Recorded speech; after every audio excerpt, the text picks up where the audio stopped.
Welcome to the Fayoum.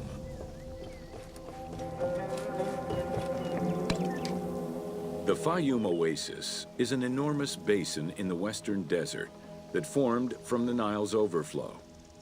As such, it is not considered a true oasis, though it gives its name to the region, which covers Lake Moeris. The oasis harbors some of the oldest archaeological artifacts of the region, indicating that the area has been inhabited by hunters and gatherers since the Neolithic period.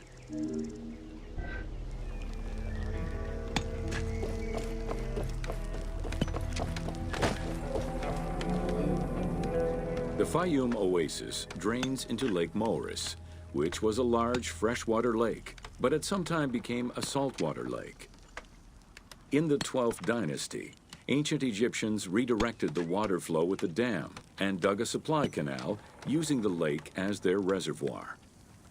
Irrigation enabled them to continue growing crops of figs, grapes, and olives year-round.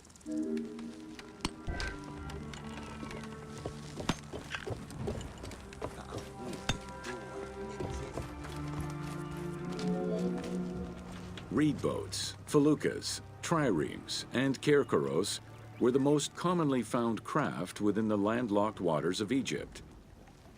They were used for various purposes, ranging from daily fishing, trade, warfare, and travel, to the ferrying of massive stone blocks used to build the great monuments of Egypt.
The most impressive pyramids of ancient Egypt date from the Old Kingdom and can be found on the sites of Giza, Saqqara, and Dashur.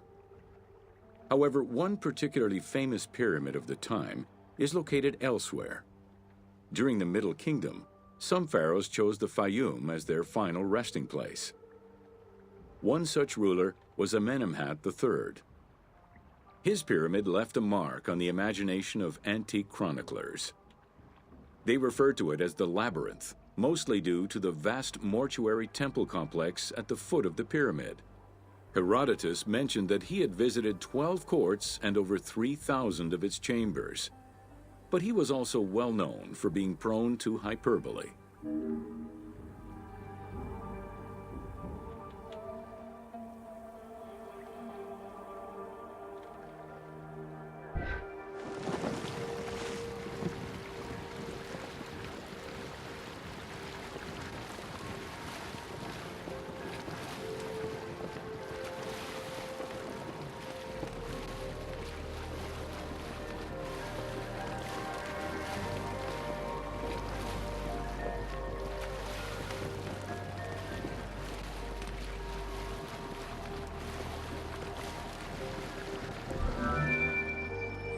Amenemhat's pyramid was built with a brick core and covered with stone slabs, designed to be impenetrable.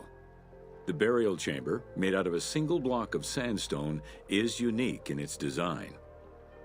Richard Lepsius and Flinders Petrie both explored the pyramid site, measuring 385 meters by 158 meters, and identified it as the location of the labyrinth.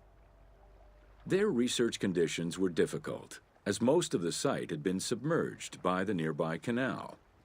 Furthermore, the stones from the complex and the outer casing of the pyramid had been quarried away long ago.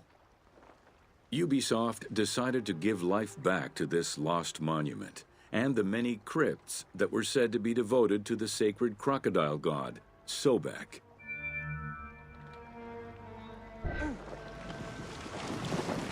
Here.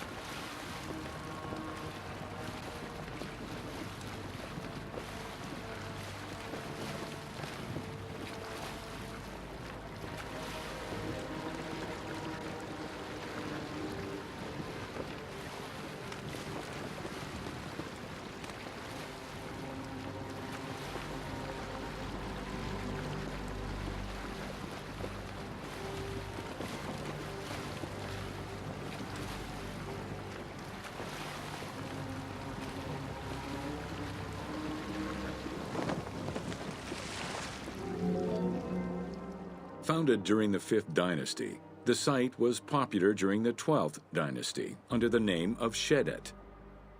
During the Ptolemaic era, the metropolis was named Crocodilopolis by the Greeks, in honor of the crocodile god Sobek.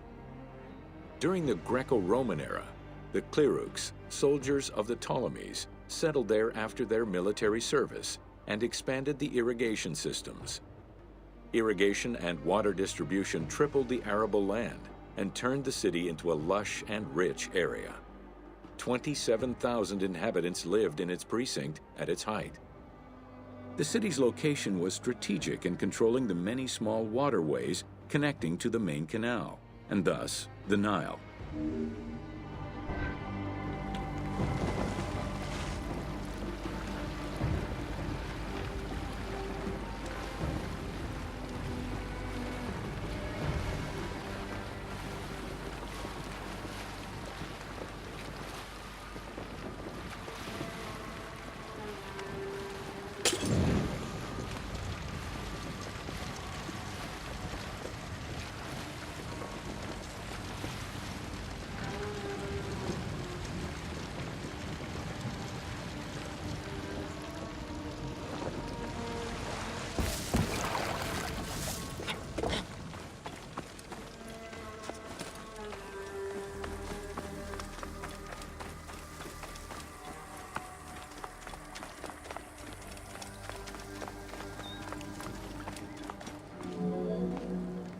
The region's main cult was that of Sobek of Shedet, a divinity associated with water and fertility, both very important to an area that depended on irrigation.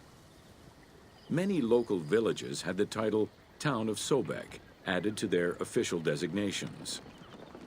During festivals, ancient Egyptians recited hymns to Sobek, asking for his divine intervention.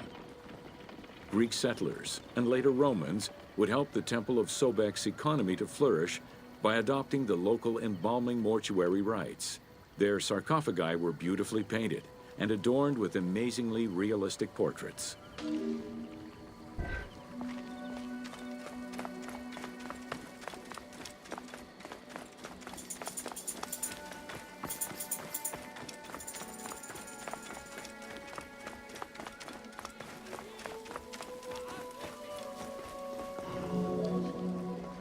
Very similar to the cult of the Apis bull in Memphis, a living crocodile was worshipped within the precinct of Crocodilopolis's main temple. Known as Sobek to the Egyptians and Sukkos to the Greeks, it was reported by Strabo that priests fed it with meat, wine, and honeyed milk. They covered its body with jewels and gold.